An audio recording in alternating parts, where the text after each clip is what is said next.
All right, boys and girls, it is time, header time, custom header time. You guys have seen us build a ton of custom headers in our shop. Today we got Arten. Anyways, this is gonna be a different situation for us. First of all, this is a 572 big block, naturally aspirated, old school motor, which is gonna be converted over to fuel injection, but that's neither here nor there. What's gonna kind of make this different is we are using 2 1/4 inch header material and 4-inch oval piping. So everything's gonna be a little different. And also, Arten has some new toys, man. So what do you got here, Arten? Let's talk about this thing. This thing is a welding rotary turntable.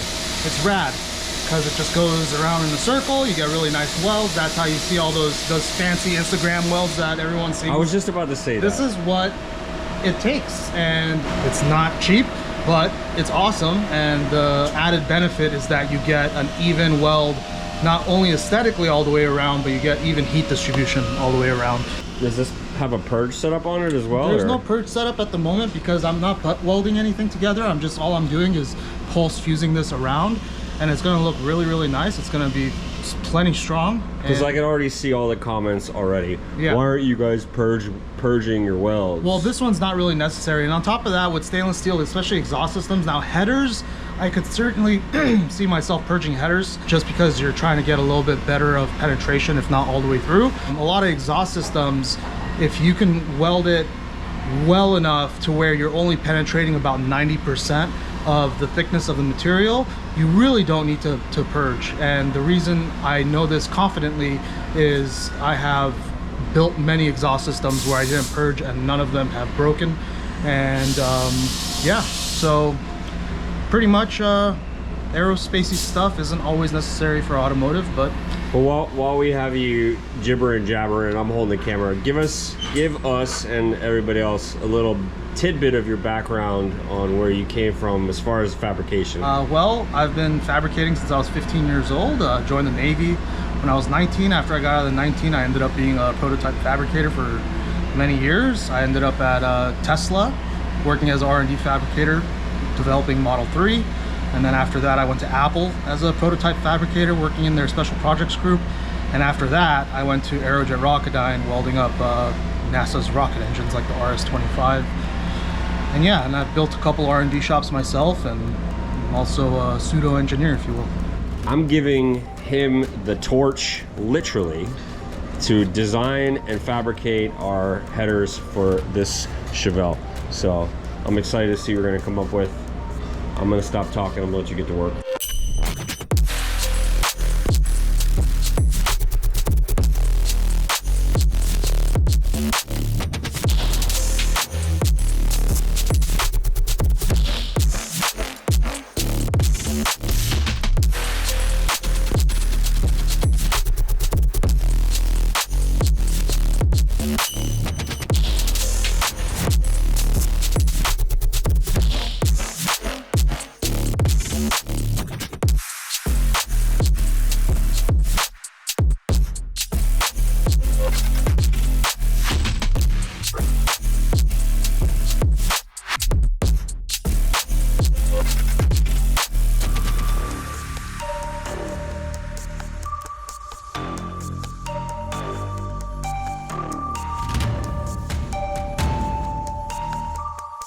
So we have mounted some collectors over here, and it's a big boy of a system.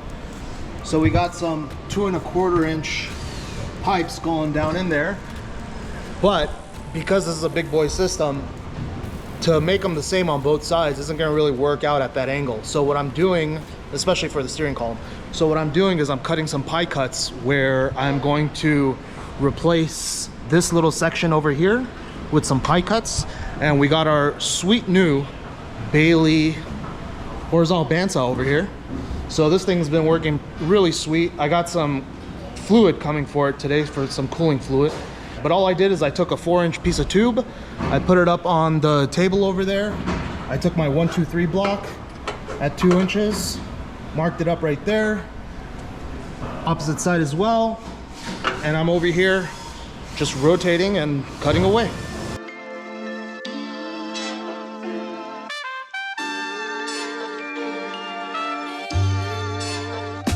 essentially what I've done here is I made some pie cuts and changed it from that to this. Now, why might I have had to do that?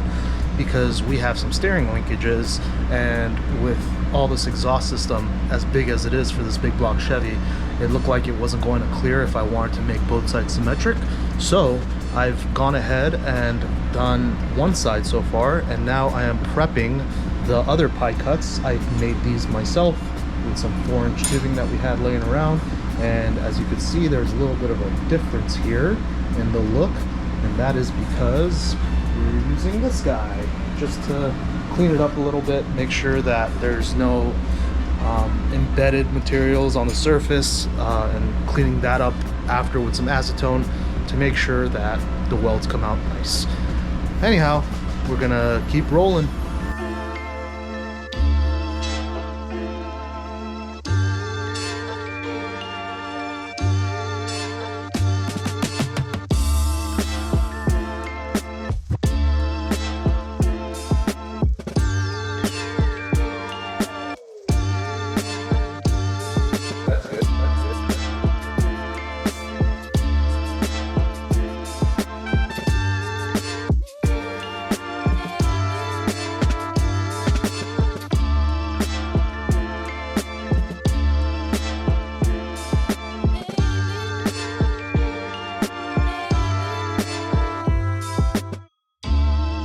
All right, so we've got our collector on the first part of our exhaust all welded up. So being that the collector is where we want it now, we're gonna start piecing together all the bends from the flange to the collector. I've already started piecing together some of our bends and tacked them together. It's a puzzle piece, so basically I just have this one left to make, which is gonna be pretty simple. I've already tacked together this piece that fits right up there. And yeah, we're just gonna keep this rolling.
Yo! So I've gone ahead and done a bunch of tacking on this. What I'd like to do at this point is make a fixture for it. And the thing is, I have this material here. I'm gonna chuck it up in my mill and see if I can get a flat surface on here, because this has a little bit of a crown to it. And I don't wanna weld anything that's gonna get really hot that doesn't have a flat surface, especially this flange over here. Now, granted, this is gonna come later when I go to do that. What I'm first gonna do is, after I make the fixture, is completely take this thing apart. I have a really awesome pencil grinder that I just got, so I'll be cutting these tacks off. disassembling it, since this is a slip fit type collector. I'll be disassembling that, and I'll be fully welding all these tubes individually, and then finally welding on the flange at the end. So let's get to fixturing.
Got the passenger side headers all buttoned up and put into the vehicle.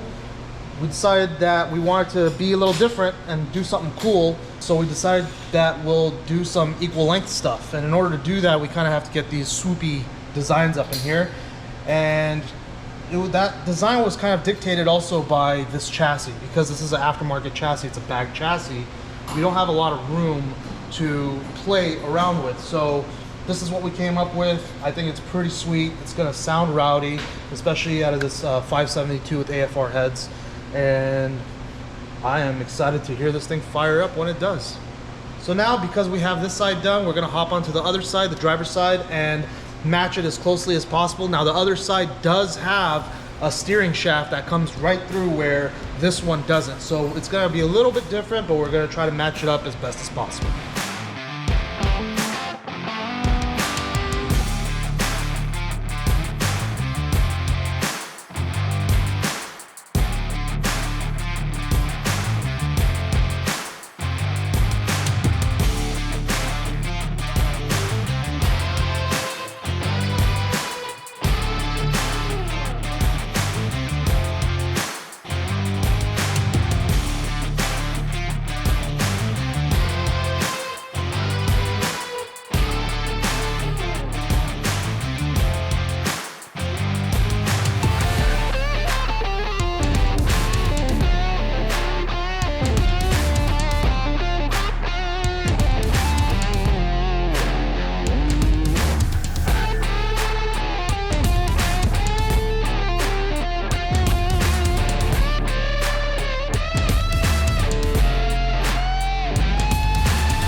All right, so we've got the driver's side all done over here.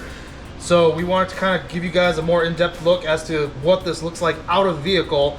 We've already gone ahead and fitted this in there. Fits pretty nicely. Still tight given the chassis design, but I am really stoked to see and hear this thing fire up when we get to that point. But until we get to that point, there's still a lot of work to do on this Chevelle. So let's keep it rolling. What do you want me to say at the end? Well, make sure you like and subscribe, leave a comment, tell us what you think. You guys rock.